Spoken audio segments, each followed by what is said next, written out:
Success by Shikha my official YouTube channel और मैं हूं शिखा।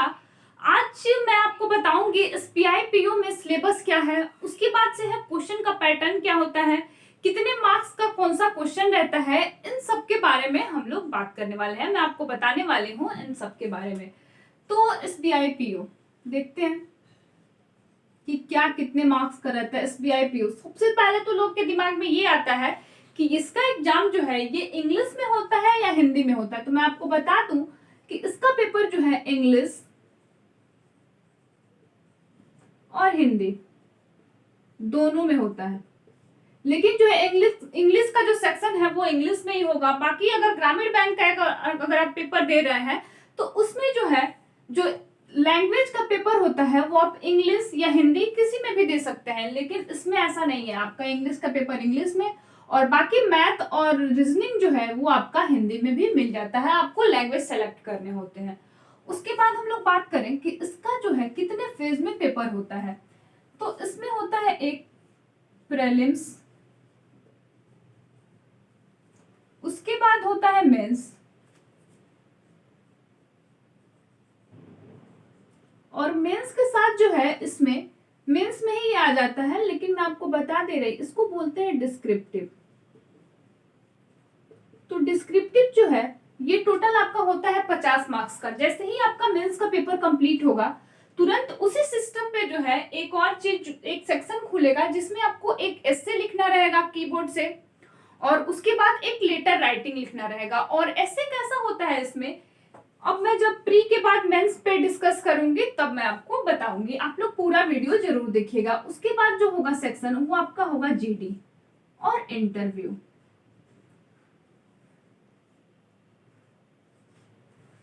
अब हम लोग प्रीलिम्स के बारे में बात करते हैं कि प्रीलिम्स में जो है कितने मार्क्स का रहता है प्रीलिम्स आपका। तो प्रीलिम्स टोटल 100 मार्क्स का रहता है। टोटल प्रीलिम्स जो है ये 100 मार्क्स का रहता है। इसमें किस सेक्शन से कितना क्वेश्चन पूछता है, तो इसमें जो रीजनिंग है,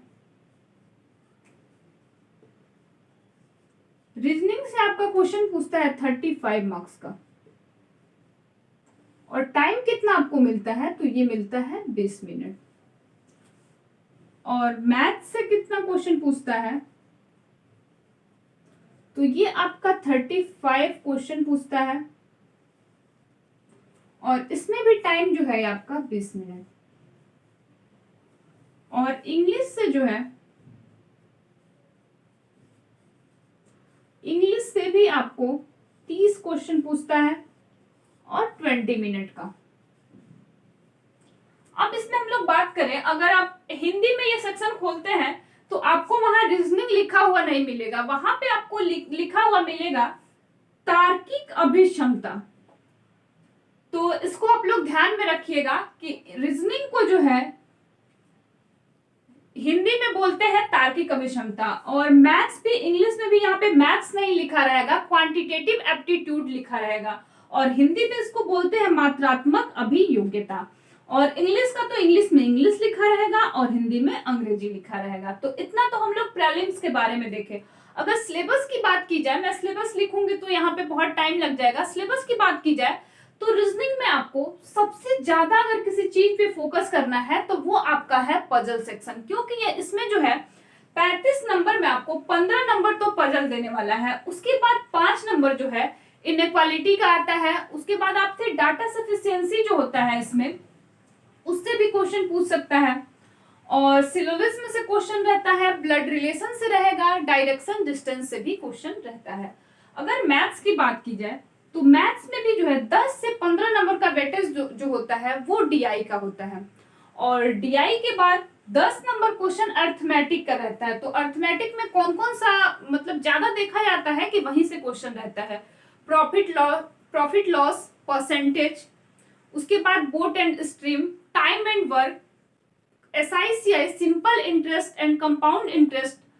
इससे क्वेश्चन जो है प्रोबेबिलिटी से कभी कभी एक दो क्वेश्चन या परमुटेशन कॉम्बिनेशन से भी एक दो क्वेश्चन रहते हैं। और अगर इंग्लिश का बात किया जाए तो इंग्लिश में जो है इसमें ग्रामर सेक्शन जो है ये बहुत कम रहता है, 5 से 7 नंबर का ही ग्रामर पोर्शन रहता है।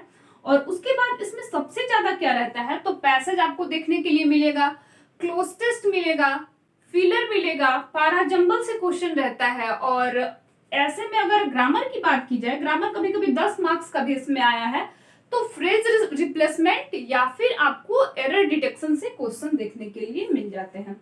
अब तो हम लोग प्रीलिम्स के बारे में देख लिए, और इसमें प्रीलिम्स में ये है कि आपका जो है ये क्वालिफाइंग नेचर होता है, टोटल में ये प्रीलिम्स का मार्क्स जो है ये ऐड नहीं होता है। और एसबीआई में ये भी अच्छी बात है कि इसमें सेक्शनल कट ऑफ नहीं है। ऐसा नहीं है कि आपको इंग्लिश में 12 नंबर लाने ही लाने हैं। अगर इन दोनों को मिला के कट ऑफ अगर आपका सपोज कीजिए कि 69 70 गया है और इन दोनों को मिला के ही आपके 70 मार्क्स हैं, तो भी आप प्रीलिम में क्वालिफाई हो जाएंगे। लेकिन इसमें सेक्शनल नहीं है कि आपको इंग्लिश में भी सेक्शनल पार करने हैं, मैथ में भी सेक्शनल पार करने हैं, और रीजनिंग में भी। किसी भी दो को मिला के आप अगर जितना कट ऑफ गया है उतना मार्क्स ला रहे हैं तो आप क्वालिफाइड हो जाएंगे।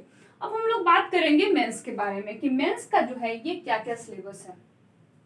और प्रीलिम्स जो है ये टोटल आपका प्रैक्टिस पे डिपेंड करता है, और मेंस जो है ये टोटल कॉन्सेप्ट पे डिपेंड करता है। क्योंकि मेंस में टाइम बहुत रहता है, लेकिन क्वेश्चन का लेवल इतना हाई रहता है कि फिर वहां पे लोग बैठे रहते हैं, मतलब क्वेश्चन लेके बहुत स्थिति सबकी खराब हो जाती है। तो इसलिए अभी से ही ऐसा नहीं कि बस प्रीलिम्स सब लोग पढ़ें, मेंस भी पढ़ना बहुत जरूरी है।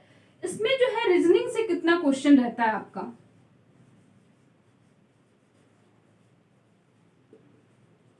इसमें रीजनिंग से टोटल क्वेश्चन जो रहेगा ये आपका रहता है, रीजनिंग से क्वेश्चन 45 क्वेश्चन रहेगा। और मार्क्स यहां से कितने आपके आने वाले हैं, तो इसमें मार्क्स जो आपको 60 मार्क्स मिलेगा। और टाइम इसमें कितना मिलेगा आपको, तो टाइम भी जो है वो 60 मिनट का मिलेगा।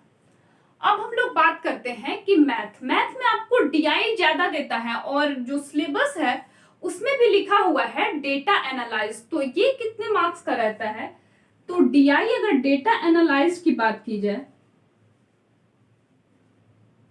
डेटा एनालिसिस, तो इसके मार्क्स जो है ये आपके 35 क्वेश्चंस आते हैं इसमें।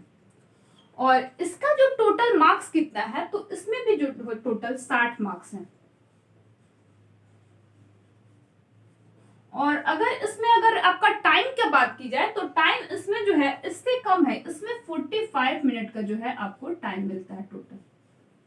अब हम लोग बात करते हैं करंट अफेयर्स, जो कि मेरा क्लास आता है, आप लोग उसको जरूर देखिएगा, करंट अफेयर्स एंड बैंकिंग। और बैंकिंग पे भी मैं जो वीडियो डाली हूँ उसको भी आप लोग देखते रहिएगा, क्योंकि ऐसा नहीं है कि जब प्री क्लियर हो जाए तो फिर मेंस पढ़ने बैठे तो 30-40 दिन में आप क्या कर सकते हैं। इतने कम टाइम में इतना सब कुछ कवर करना रहता है। तो अगर आपका देखा जाए कि जनरल अवेयरनेस एंड बैंकिंग का कितना वेटेज रहता है, तो इसमें जो है 40 क्वेश्चन है,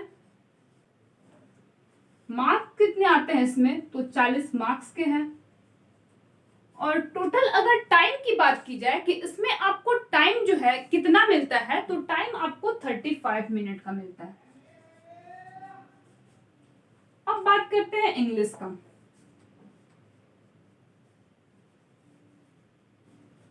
कि इंग्लिश में जो है टोटल आपके कितने इंग्लिश में क्वेश्चंस रहते हैं, तो इंग्लिश में टोटल 35 क्वेश्चंस रहते हैं।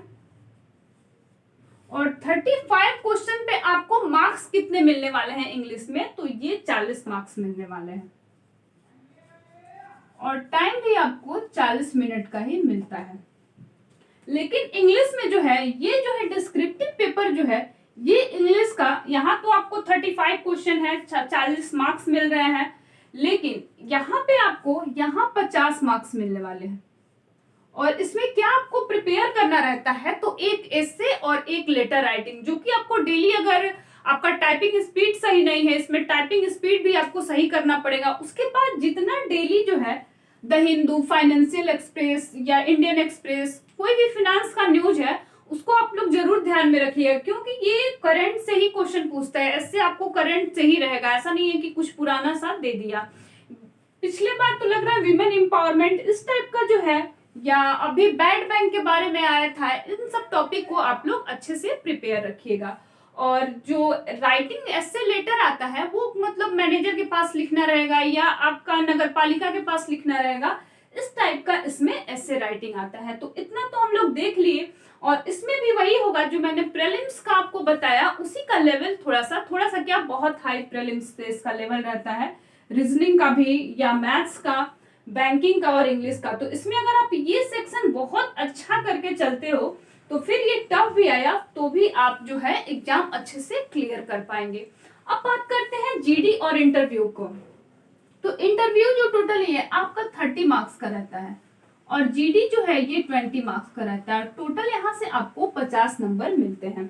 जीडी में आपका क्या होगा कि जीडी में जितने लोग भी आप लोग इंटरव्यू देने रहे जाओगे उसमें 5, 6, 7 लोग को एक पैनल में बैठाया जाता है और बैठा के कोई टॉपिक वो लोग देते हैं, उस टॉपिक पे आपको डिबेट करना रहता है। और डिबेट में ये नहीं है कि आप अगर कोई बात बोल रहा है तो उसको काट के अपना बोलते जाओ, सबको अपना अपना व्यू रखना रहता है और पॉइंट अच्छा आपको बोलना रहता है। और बहुत लोग को इसमें ये डाउट है कि इसमें जो है इंग्लिश ही बोलना रहता है, ऐसा कुछ नहीं है। मेरा पर्सनल मैं आपको बता रही हूँ कि मैं जब जीडी जब भी दी हूँ तो उसमें मैंने ऐसा नहीं है कि इंग्लिश ही मतलब बोला है, कुछ इंग्लिश और कुछ हिंदी। क्योंकि अगर फाइनेंशियल आपको कोई टॉपिक मिल जाता है बैंक के बारे में बोलने के लिए तो आप वहां जो है हिंदी उतना नहीं बोल पाएंगे, क्योंकि टर्म जो होता है लगभग इंग्लिश में ही बैंक या फिनेंस या इकोनॉमिक्स का रहता है। तो आप हिंदी इंग्लिश मिला के बोल सकते हैं। और इंटरव्यू में तो ऐसा और कुछ भी नहीं है, क्योंकि उनके हिसाब से होता है, वो आपको इंग्लिश हिंदी जिसमें मन करेगा उसमें पूछेंगे और आप जिसमें कंफर्टेबल हैं उसमें आप आंसर कर सकते हैं। तो ये जो हवा बना हुआ है कि इंग्लिश में ही एसबीआई पीओ का इंटरव्यू या जीडी होता है, तो ऐसा कुछ भी नहीं है, ये हिंदी इंग्लिश दोनों में होता है। तो इतना तो हम लोग सारा इसके बारे में सिलेबस जो है किससे कितना मार्क्स का क्वेश्चन रहता है और सिलेबस भी मैं लिख देती या मैं पीडीएफ बना के अगर आपको चाहिए तो मैं कमेंट बॉक्स जो आता है, कमेंट बॉक्स या टेलीग्राम मेरा चैनल है, वहां पे मैं पीडीएफ बना के कितने टॉपिक कितने क्या क्या रहते हैं टॉपिक वाइज भी मैं आपको सारा कुछ कर दूंगी।